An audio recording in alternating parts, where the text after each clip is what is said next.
अऊज़ बिल्लाह मन अल-शैतान अल-रजीम बिस्म अल्लाह अर्रहमान अर्रहीम। अस्सलाम अलैकुम दोस्तों, उम्मीद है अब सब खैरियत से होंगे। तो दोस्तों, आज हम आपके लिए कौम सबा का वाक़या लाए। तो वीडियो शुरू करने से पहले अगर आप लोग इस तरह की इस्लामी वीडियोस में इंटरेस्टेड हैं तो हमारे चैनल इस्लाम एक्सप्लेन को सब्सक्राइब करें और बेल आइकन दबाना मत भूलें ताकि आपको हमारी हर नई वीडियो के अपडेट सबसे पहले मिल सके। तो चलिए दोस्तों, वीडियो शुरू करते हैं। कौम सबा पर अल्लाह के अजाब का वाक़या।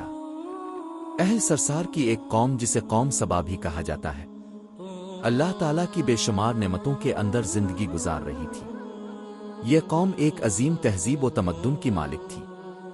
हज़रत दाऊद अलैहि अस्सलाम और हज़रत सुलेमान अलैहि अस्सलाम की बाज़मत हुकूमतों के बाद उनकी हुकूमत ज़बान ज़द ख़ास व आम थी।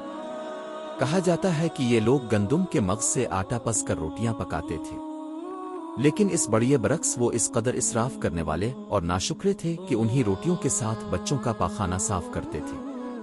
बाद अज़ा इन आलूदा रोटियों को इकट्ठा करने से एक पहाड़ बन गया था।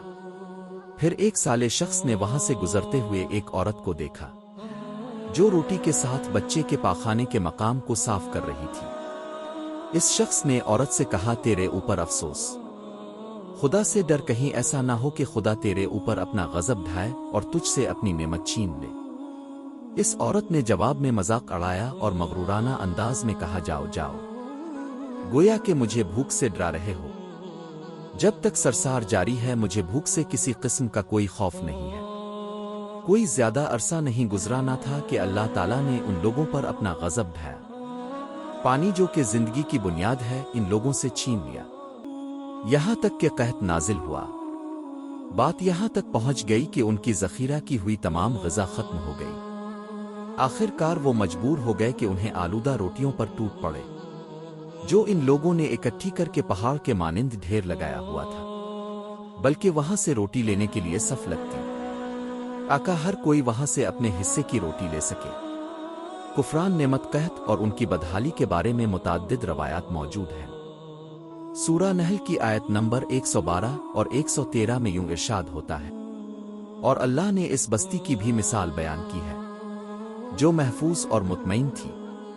इसका रिस्क हर तरफ से बाकायदा आ रहा था, लेकिन इस बस्ती के रहने वालों ने अल्लाह की नेमतों का इनकार किया तो खुदा ने उन्हें भूख और प्यास का मजा चखाया, सिर्फ उनके इन अमाल की बना पर के जो वो अंजाम दे रहे थे।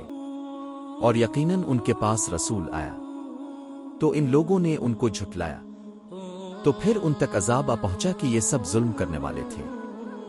इसी कौम सबा के बारे में एक और वाकया बयान होता है कि इन लोगों ने अपनी ज़राअत को बेहतर तौर पर काश्त करने के लिए पानी ज़ख़ीरा करने की खातिर बलक के दो पहाड़ों के दरमियान एक बहुत बड़ा बंद मुअर्रब तामीर किया हुआ था। सूराख और दूसरे पहाड़ों से गुजरा हुआ पानी इस बंद में आकर वाफिर मिकदार में जमा हो जाता था। कौम सबा ने इस पानी से सही तौर पर इस्तिफादा करते हुए वसी और अरीस और बहुत से खूबसूरत बागात लगाए और खेती बाड़ी को रौनक बख्शी। इन बागात के दरख्तों की शाखें इस कदर फलों से लदी हुई होती थीं कि कहते हैं कि अगर कोई शख्स सर पर टोकरी रखकर उनके नीचे से गुजरता तो फल खुद ब खुद टोकरी में गिरना शुरू हो जाते। कलील मुद्दत में टोकरी ताज़ा फलों से भर जाती, लेकिन नेमतों की कसरत ने उन्हें शुक्र करने के बजाय सरमस्त और गाफिल कर दिया था। यहां तक कि उनके दरमियान बहुत बड़ा तबकाती निज़ाम वजूद में आ चुका था। इनमें से साहिब इक़्तिदार लोगों ने कमज़ोरों और ज़ईफ़ों का खून चूसना शुरू कर रखा था। यहां तक कि इन लोगों ने खुदा से एक अहमुकाना इल्तिमास किया जिसका जिक्र सूरा सबा की आयत नंबर 19 में मिलता है। उन्होंने कहा, खुदाया हमारे सफ़रों के दरमियान फासला ज़्यादा कर दे। उन्होंने अल्लाह ताला से ये इल्तिमास इसलिए किया ताकि गरीबों बेनवा लोगों उम्रा और सरवतमंद उनके हमरा सफ़र ना करें। उनकी ख्वाहिश ये थी कि आबादियों के दरमियान खुश्की हो और फासला बहुत ज्यादा हो ताकि तिही दस्त और कम आमदनी वाले लोग उनकी तरह सफ़र ना कर सके। अल्लाह ताला ने इन मगरूर पेट के पुजारियों पर अपना गजब नाजिल किया। बाज़ रिवायतों के मुताबिक उन मगरूर लोगों की आंखों से दूर सहराई चूहों ने मुअर्रब नामी बंद की दीवारों पर हमला करके उन्हें अंदर से खोखला कर दिया। उधर से बारिशें ज्यादा हुईं जिनकी वजह से सैलाब आ गया और इस बंद में पानी बहुत ज्यादा इकट्ठा हो गया। अचानक बंद की दीवारें टूटी, इससे एक बहुत बड़ा सैलाब आया।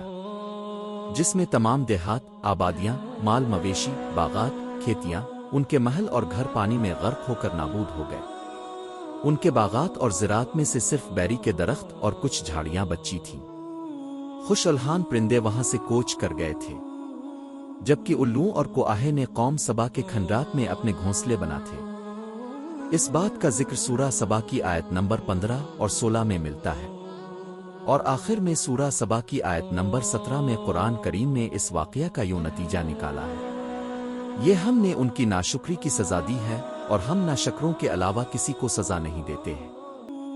تو دوستوں، اگر آپ کو ویڈیو پسند آئی تو ویڈیو کو لائک، شیئر اور چینل کو سبسکرائب کر دیں۔ تو ملتے ہیں نیکسٹ ویڈیو میں، اپنا بہت بہت خیال رکھیے گا۔ اللہ حافظ۔